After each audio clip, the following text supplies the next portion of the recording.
Today we will be reviewing our learning about data. Data, remember, is collection of information so that we can answer questions.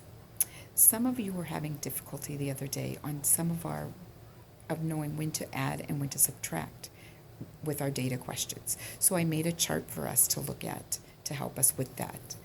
If you look, this chart shows subtraction words, and some of the words that we might see in subtraction are difference, how many more, left, minus, how many less, subtract, take away, and remain. And remember, this is a minus sign, so that means take away. In our data collection, a lot of times we'll see the question, how many more or how many less, and that will tell us that we need to subtract and find the difference between the two. In addition, we might see words like add, altogether, how many in all, plus, sum, or total. And again, remember, this is the plus sign, so by focusing on that vocabulary, it will help us to know whether we are going to add or subtract in our questions today about data. I've made a graph that shows our favorite fruits. So we voted and we picked strawberries, watermelon, and apples.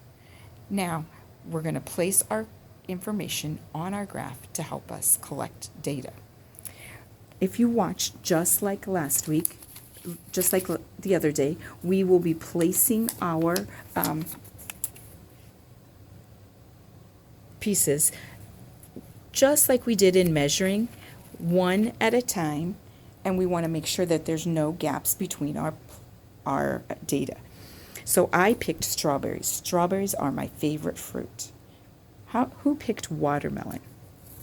Okay, so you're going to place yours here at the bottom again, very closely. Oh, you pick watermelon also. So you're going to place yours right on top of hers so that there are no gaps and they're lined up so that we can easily see that data. Okay, let's continue adding to our data collection.